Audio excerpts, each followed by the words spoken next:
आप देख रहे हैं हमारा YouTube चैनल दी सच्चा भारत और आज के इस बुलेटिन में आपका स्वागत है। रोडवेज बस ने बाइक सवार को मारी टक्कर, 3 युवकों की मौत। भीलवाड़ा जिले की फुलिया थाना क्षेत्र में बुधवार को रोडवेज बस ने 3 बाइक सवार युवकों को कुचल दिया। हादसे में 3 युवकों की दर्दनाक मौत हो गई।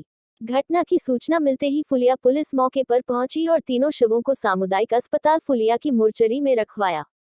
जानकारी के अनुसार जिले के फुलिया कला थाना क्षेत्र में फुलिया कला से कनेक्शन कला के रास्ते पर मुंशी के कुएं के समीप रोडवेज और बाइक की भिड़ंत हो गई। घटना में तीनों युवकों की मौत हो गई।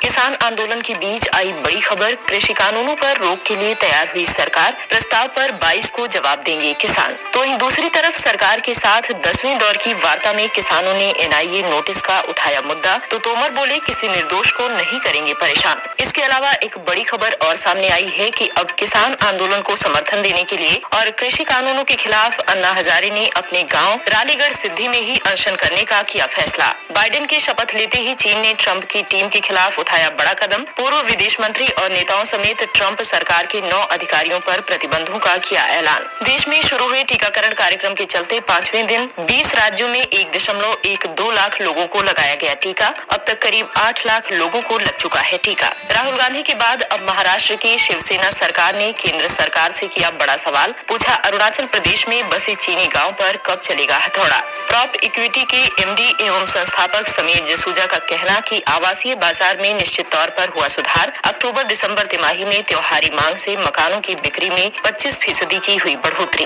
बंगाल चुनाव को लेकर चल रही जोर शोर से तैयारियां, भाजपा ने ममता बनर्जी के सामने शुभेंदु अधिकारी को पुरानी सीट से उतारने का किया फैसला। महामारी के दौर में भी भारत पेश कर रहा दोस्ती और दरिया दिली की मिसाल। नेपाल और बांग्लादेश को आज भेजी जाएगी कोविशील्ड वैक्सीन। भूटान को मिली 1.5 लाख डोज। मुंबई के कोलाबा इलाके में बाल ठाकरे की प्रतिमा लगाने का हो रहा विरोध। स्थानीय लोगों ने प्रशासन पर नियमों की अनदेखी करने का लगाया आरोप। कांग्रेस के पूर्व अध्यक्ष राहुल गांधी ने बाइडेन और हैरिस को दी शुभकामनाएं, कहा अमेरिका को लोकतंत्र के नए अध्याय की बधाई। तो ये थी बीते घंटे की कुछ प्रमुख खबरें।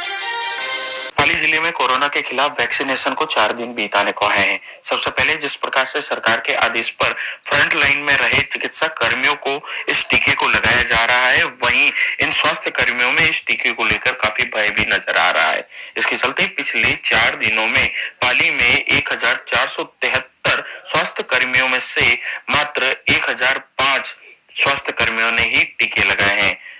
468 स्वास्थ्य कर्मी इस टीकाकरण के दौरान गायब नजर आए हैं। इसके साथ ही सोशल मीडिया पर चल रहे भ्रामक मैसेजेस के चलते लोगों में भी अफवाहें फैली हुई है और इस टीके को लेकर लोग असमंजस में भी नजर आ रहे हैं। इसके चलते प्रशासन के सामने अपने लक्ष्य को पूरा करना एक कड़ी चुनौती बना हुआ है और इसके चलते राजस्थान में पाली 8वें पायदान पर है। पाली जिले के अंदर हमारे को 5 साइट्स थी, प्रत्येक साइट के ऊपर 100 बेड। तो अभी तक 3 दिन तक हमारा वैक्सीनेशन हो चुका है और लगभग 1450 लोग जिनको आना था उनमें से 1004 लोग आ चुके हैं। पूरे राज्य स्तर पे परसेंटेज के हिसाब से देखें तो हम 8वें नंबर के ऊपर है। अब देखिए, जहाँ तक की बात है कि ओवरऑल अगर हम देखते हैं तो वैक्सीन की एफिकेसी के बारे में अगर बात की जाए तो पाली जिले की अगर मैं बात करूँ तो किसी को भी सीरियस सिम्टम नहीं आया है। कुछ लोगों को सिर दर्द, थोड़ा बुखार, हल्का सा चक्कर आने की स्थिति आई है, परंतु ये बहुत ही बेसिक चीज है जो रेगुलरली किसी भी टाइप ऑफ वैक्सीनेशन के अंदर आता है। तो कोई सीरियस केस नहीं आया है। उसके बावजूद भी कई सोशल मीडिया के अंदर कई भ्रामक मैसेजेस चल रहे हैं, जिसके लिए क्योंकि विपक्ष पे हमारे हेल्थ केयर वर्कर्स का है तो हमने अपनी टीम्स को लगा रखा है कि आप मोटिवेट करें। तो मैंने जैसा बताया कि हम सबको फोन कर रहे हैं, उसके अंदर मोटिवेट भी करवा रहे हैं कि ये जो वैक्सीनेशन है ये हम सबके बेटरमेंट के लिए, और यदि ज्यादा से ज्यादा लोग लगाएंगे तो हमारा जो सेफ्टी है, सेफ्टी रिस्पॉन्स हमारा बेहतर है। जेब से 1 लाख रुपए निकालकर चलती बस से उतर भागा जेब काट। ट्रक खरीदने अजमेर आ रहे पाली के 2 युवक ब्यावर में रोडवेज बस में सफर के दौरान जेब तलाशी का शिकार हो चुके हैं। जेब तलाश बस रवाना होते ही युवक की जेब से लगभग 1 लाख रुपए का बंडल निकलकर कूद गया। युवक शोर मचाते हुए पीछे दौड़ा, लेकिन तब तक शातिर और उसके साथी रफू चक्कर हो गए। पीड़ित युवक ने अतिरिक्त पुलिस अधीक्षक ग्रामीण को अपनी पीड़िता सुनाई। जहाँ पाली हाउसिंग बोर्ड कॉलोनी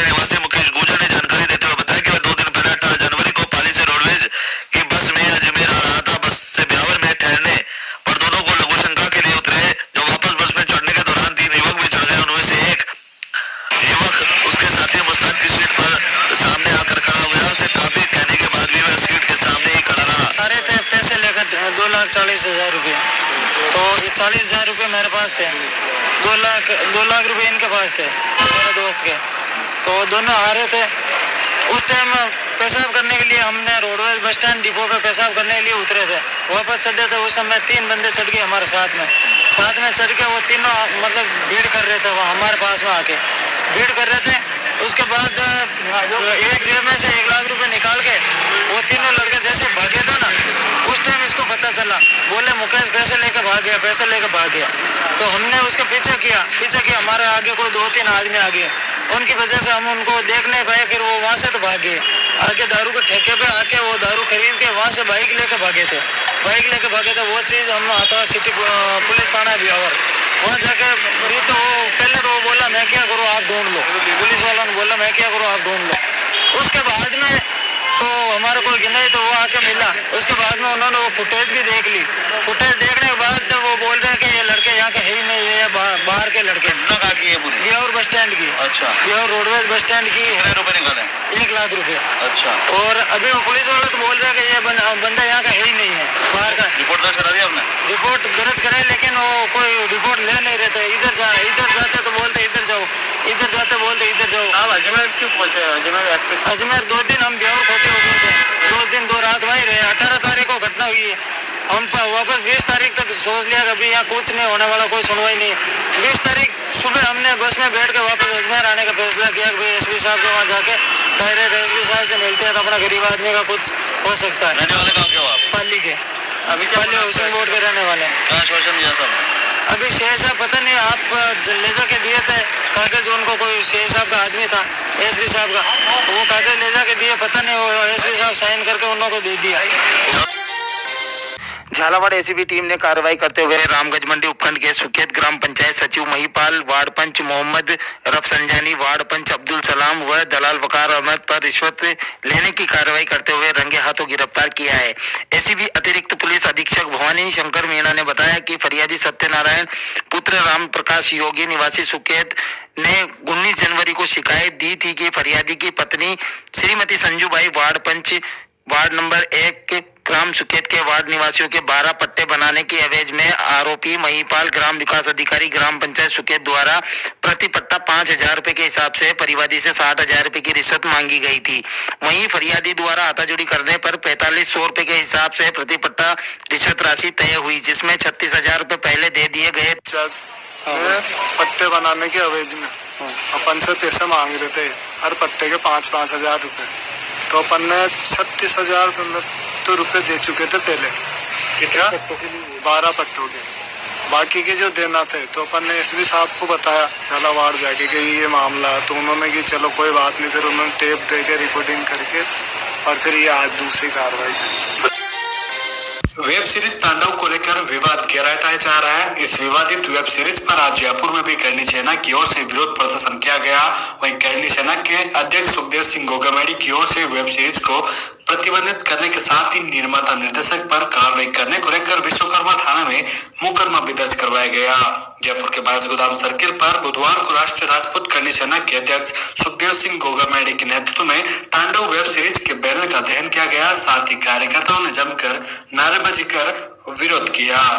जयपुर में हमने दर्ज करवा दिया, कल उसकी कॉपी अभी दे देंगे आपको। मुकदमा हमने इनके खिलाफ करवा दिया है, उसकी कॉपी रही, ये कॉपी है मुकदमे की। मुकदमा हमने भी दर्ज करा दिया है, इनकी गिरफ्तारी हो और बैन से नीचे हमारी मांग नहीं। माफी मांगने से काम नहीं चलेगा। माफी एक दिगंबर पर पिक्चर बना करके मांग लो ना, वेब सीरीज बना करके मांग लो ना, सीरियल बना करके मांग लो ना। हिंदू देवी देवताओं का अपमान नहीं सहेगा। राजस्थान विधानसभा के सदस्य गजेंद्र सिंह शेखावत का आज निधन हो गया है। पहले भी राजस्थान विधानसभा को लेकर ये कहा जाता रहा है कि यहाँ 200 विधायक एक साथ नहीं बैठ पाते हैं। पहले विधानसभाओं के समय भी इसी तरीके से विधायकों के निधन होते रहे हैं, लेकिन इस बार जो हुआ है वो शायद राजस्थान विधानसभा के इतिहास में भी पहली बार हुआ है, क्योंकि पिछले 5 महीने में ही 4 राजस्थान के विधायकों का निधन हुआ है। चाहे मास्टर भंवरलाल मेघवाल की बात की जाए, चाहे कैलाश त्रिवेदी की बात की जाए, किरण महेश्वरी की बात की जाए, या फिर आज गजेंद्र सिंह शेखावत की बात की जाए। ऐसे में अब पार्टियों को 3 की जगह 4 सीटों पर उपचुनाव की तैयारी करनी पड़ेगी। देखिए, उपचुनाव तो ये तो संवैधानिक प्रक्रिया है, होना ही है, लेकिन सबसे बड़ी तकलीफ की बात यह है कि लेकिन एक बात और हर किसी को अचरज में डाल रही है कि राजस्थान विधानसभा में ऐसा क्या हो रहा है कि यहाँ विधायकों की संख्या तो पूरी नहीं रहती है, बल्कि एक के बाद एक लगातार निधन होने के चलते घटती चली जा रही है। चूरू विधायक और विधानसभा में उपनेता प्रतिपक्ष राजेंद्र राठौड़ ने बुधवार को अपने चूरू आवास पर प्रेस वार्ता कर आगामी 28 तारीख को होने वाले निकाय चुनावों में भारतीय जनता पार्टी की जीत की बात कही है। उन्होंने कहा कि प्रदेश की जनता कांग्रेस के कुशासन से अब उब चुकी है, प्रदेश में सिर्फ नाम की ही सरकार बची है। राठौड़ ने कहा, जिला परिषद चुनाव में भाजपा ने जिले में 21 में से 16 सीटों पर जीत दर्ज कर अपना जिला प्रमुख बनाया था, जबकि कांग्रेस महज 5 सीटों पर ही सिमट गई थी। राजेंद्र राठौड़ ने कांग्रेस सरकार पर सरकारी तंत्र का दुरुपयोग करने का गंभीर आरोप लगाते हुए कहा, प्रदेश की कांग्रेस सरकार ने भाजपा शासन के दौरान होने वाले विकास के कामों को रोकने का काम किया है। राठौड़ ने कहा, बेतहाशा बिजली की दरों में वृद्धि करके उपभोक्ताओं की जेब पर डाका डालने का काम प्रदेश की कांग्रेस सरकार ने किया है। 26 महीने पुरानी सरकार नाम की सरकार, काम की सरकार नहीं, धरने और प्रदर्शन करने वाली सरकार के रूप में पूरे देश में विख्यात हो गई। आज किसानों के नाम पर राजधानी के अंदर कभी राजभवन के सामने धरना, कभी गांधी जी की स्टेचू के सामने धरना, और सरकार को चिंता उनकी हो रही है, जबकि आज इन 26 महीने में दूरबीन से देखने पर भी गांव और शहरों में एक भी विकास का काम दृष्टिगोचर नहीं होता। सरकार की सारी योजनाएं, चाहे बेरोजगारों को भत्ता देने की बात हो, चाहे किसानों को ऋण माफ करने की बात हो, कपोल कल्पित साबित हो गई। जर्जर कानून व्यवस्था और पुलिस का इकबाल इतना टूटा है कि पुलिस की पिटाई होना आम बात हो गया। सरकार से आम आदमी त्रस्त है। आने वाले स्थानीय निकाय के चुनाव में सरकार को एक बार फिर वही परिणाम चखना पड़ेगा जो पहले पंचायत राज के चुनाव में चखी। वैक्सीनेशन के दूसरे चरण में प्रधानमंत्री नरेंद्र मोदी और सभी मुख्यमंत्री को कोरोना का टीका लगेगा। दूसरे चरण में 50 साल से ज्यादा उम्र के व्यक्तियों को वैक्सीन लगाई जाएगी। वैक्सीन को लेकर मुख्यमंत्रियों की बैठक में पीएम मोदी ने कहा था कि घबराने की जरूरत नहीं है, दूसरे फेज में सभी को वैक्सीनेशन करा दिया जाएगा। जो भी 50 साल के ऊपर होंगे, ऐसे में सभी सांसद और विधायक जो 50 के ऊपर हैं, उनको दूसरे चरण में कोरोना की वैक्सीन दी जाएगी। बीकानेर के नया शहर थाना क्षेत्र में बुधवार देर रात एक खल चोरी के व्यापारी से 1,20,000 रुपए की लूट का मामला सामने आया है। घटना की जानकारी मिलने के बाद नया शहर थानाधिकारी गोविंद सिंह समेत पुलिस के उच्च अधिकारी मौके पर पहुंचे और मौके का निरीक्षण किया। हालांकि इस मामले में देर रात तक पुलिस की टीमें शहर के अलग अलग क्षेत्रों में अपने मुखबिरों के जरिए घटना को लेकर जानकारी जुटाती रही, लेकिन अभी तक पुलिस के हाथ खाली हैं। नया शहर थानाधिकारी गोविंद सिंह ने बताया कि घटना की जानकारी मिलने के बाद मौका निरीक्षण किया है और अलग अलग टीमें गठित की है और कुछ संदिग्धों पर नजर रखी जा रही है और राउंड अप भी किया है और जल्द ही मामले की खुलासे की उम्मीद है। और ऐसे ही नए अपडेट पाने के लिए द सच्चा भारत चैनल को सब्सक्राइब कीजिए। धन्यवाद।